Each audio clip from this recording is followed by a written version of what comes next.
Hello, we're live. Welcome to the SEO news for week 5. Yep, last week was week 5. I'm Frederick Drost. I work at Precis Digital. I have my co-host Linus, who also works Hello. at Precis Digital.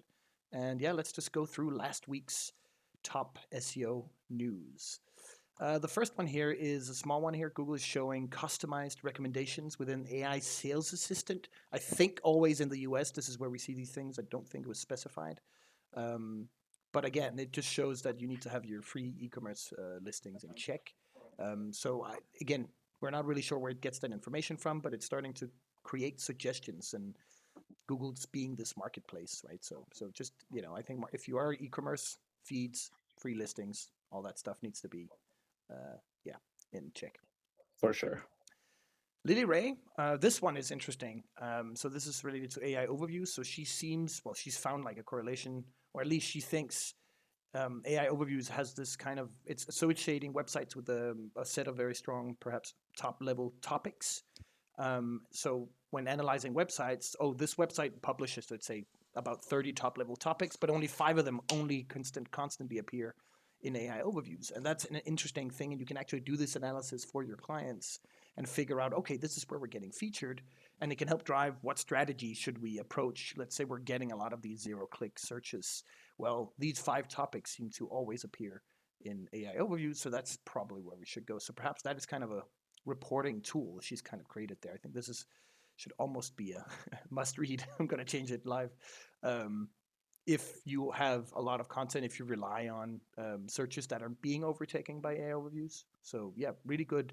And I think an easy way to actually do what you did there. Not a very hard thing. We can't automate it, but very Agreed. interesting. And this one, I know you have some comments on this one. So Randy Fishkin, yeah, he's talking traffic down, revenue up. I think the specific example is how traffic actually dropped, but the revenue went up, more sales, and he's going a lot into other platforms like LinkedIn, Reddit, and how they influence the buying purchase, so to speak. What do you have on this? Because this is pretty interesting. Mhm. No, I think it points a lot to something we discussed last week, which is like the need for SEO to become more, I don't know, like marketing focused or strategic driven, really. And like I think this kind of in just focusing on what makes things rank on Google and do those things, whether that's like technical or content, it doesn't really cut it anymore. Like now we also need to think about the business as its whole, because now we have all LinkedIn, Reddit, TikTok, whatever that also drives revenue to the businesses. It's like, how can we increase that revenue while also improving SEO? Like we kind of are becoming, or should be becoming, kind of like digital product managers, kind of, where we touch upon everything that has a footprint digitally to make sure that it's as good as possible. Yeah, yeah, I agree, and I think that one of those skills when you become senior consultant is figuring out what is the business goals and aligning and resources as well. This is something AI just simply cannot do yet, and that's Yeah, where the human touch comes in. And yeah, this is just part of that. But yeah, 100% agree. mm, We'll definitely keep an eye out on this, and for I sure. think we're already doing that really well. But it's just a good reminder. Yeah. Oof, this one. Nice TLDR here. We've got key learnings from Google free listing ranking factors. So this is a big thing. We want those free listings. They can drive a lot of revenue, and they're free. So that's always good. And Brody Clark here is, yeah, Brody, who is, as you said, is doing God's work. We thank you. Thanks, Great Brody. stuff. All the SERP alerts, everything. We love it. But yeah, um, first of all, the sources, like what determines these kind of rankings, and what he did here is there's website content, product feeds, and then structured data, and in that order of importance. I think that's really we've been talking behind the scenes about this. Like, should we also add structured data? And we now know the level of importance, and also in this article he goes through how they should be accurate and matching. And again, I have clients who are like, is it really important if they match? It seems to be more important than ever. And I always say, yes, of course we should try to. So yeah, this is just another reference we can send and share that, yeah, this is important. And we should definitely, yeah, structured data still works Yeah, for these and kind of I things. think also to add on to this, it's sometimes website content is always a structured data. Like if you have the structured data set up correctly, then it will just simplify the website content anyway. So then they also kind of just go hand in hand. So I think it's just even more important than it was before. Yeah, and also a lot of e-commerces I see are doing so much great work in categorizing, and we've got patterns, we've got colors, and then they just don't mark it up, or they don't even show it in Google. Honestly, like the content, like it's hidden behind JavaScript or something, and it's just a shame because that would help drive some more like people who search for specific patterns. That's your product. We've got it. So yeah, just more opportunities there. I love it. Very good article, and a must read. I've put it as a must read. This one, a small one here from Brody, just a kind of a small tip, I suppose, about sitemaps. And this is something I was like, oh my, I haven't even. Let's get into this. So submitting, if you have like 10 sitemaps for larger sites, you have a sitemap index, and that should just be enough to submit that to Search Console. But here he's saying, no, we actually should also individually for each sitemap submit them for many reasons here. Let's see here. It improves indexing, data visibility. There's a lot of good reasons why we should be doing this, and especially when you're doing reporting, you can open each of these sitemaps and actually look into them. So I think that's just a really good little tip there that I'll bring along to my clients. Then it's too bad we don't have Casper. He's the YouTube algorithm expert. Key learnings here is from YouTube's 2025 recommendation system. So not so much ranking, but the recommendations and how they keep people on the platform. Bottom line here is it's viewer satisfaction matters more than just the watch time. I know there's watch time, there's all these things. So the satisfaction is a huge thing. And that's really important. So yeah, we do a little bit of YouTube SEO. I think we recommend it more than we actually do YouTube SEO, but I've done a few audits and strategies for clients. It's potent. I think if you mix it well with whatever other channels you have, yeah, it can be really strong.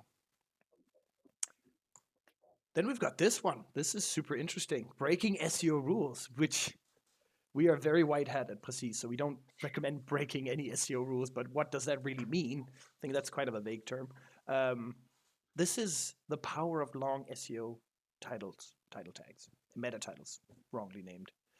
They basically, and again, they specify this is for local ranking, but it's a strategy they've been using for years, apparently, is to just, I don't care about the cutoff. I'll just add, not keyword spam, but I'll add more terms and keywords in my titles. They become too long, they do get cut off, but it does improve rankings. So they're tapping into this old ranking factor system Google still has for titles, right? And I think this could be dangerous for some bigger, larger websites, but maybe testing it out. Again, I don't think we're breaking a rule here.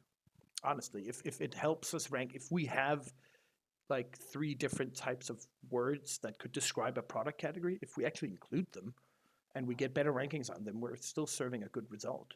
The cutoff, I don't know about that and the click-through rate, but at least for local, it seems to work. Something worth perhaps testing where if you have websites or clients where you're kind of stuck, it just could be an interesting test to see, does it actually improve? Oh, yeah, we start ranking for 3 more keywords. They bring in revenue. Good. And then just really monitor, make sure we don't drop out of them again. Yeah. Do you have any comment on this? Because this is completely new to me, honestly, which is weird. I'm a bit cautious. Because I think if you have a title tag that's, I don't know, like 300 characters long, it's not good experience. No. Like you're just stuffing it. If you do it in a good way, for a long time, I've written title tags. If everything that comes before the brand name is within the length, and then the brand name is makes it too long, then I would have seen that as fine. That's no issue. So I think if you write the title tag too long, but you still have good info in it, I think Google also recognizes that okay, this is too short, but people are clicking it anyway, so it's fine. And lastly, I think locally, I think this might be really powerful, especially in the US, because when you think about all the different possible locales in US, differentiating between two towns that share the same name but in different states, for example. Like, I think it makes a lot of sense. Yeah. And maybe you need to specify some part of that city as well. Like, I think it makes a lot of sense locally. Or healthcare providers, they're like, we don't have the resources for every single procedure to have a page, but then okay, then the front page will just add like 10 of the top, or well, maybe 10 is excessive, but I think that's definitely excessive. I don't know, it just came out of my mind. But like, kind of sprinkle a little bit more of like what we're actually doing here instead of doing like the classic, we have a landing page for each, I think might be what they're mentioning here. Again, I think anything, if you're stuck and you don't know what to do for a client, anything worth testing, honestly, in my opinion. I agree. And also figuring out where is the exact cutoff and does it matter. One of the big things recently, just to bring us a little bit out of this, is Google removing brand names at the end. And it's like, okay, so Google, you put your brand at the end, website name, and Google just automatically removes that. That's such a great opportunity, because now, well, in our title tag, let's just remove it, and that gives us more space to add call to actions, anything that could improve click-through rates. So I thought that was a huge opportunity when that happened. Yeah, I think also, like, especially if you're a smaller client or a smaller business, then you should try stuff like this. You don't really have much to lose. Like, this is like, I think if you're a bigger brand, then you have a lot of stuff that like works in a way in other ways that maybe this isn't a risk you need to take. But if you don't have a big brand awareness, or you don't have a lot of backlinks to you, then this is a good way of, like, I don't know, like gaining a bit of traction towards the ones that have that going for them. Yeah, agreed. Very good. Perfect. Finally, we have something in Google Sheets.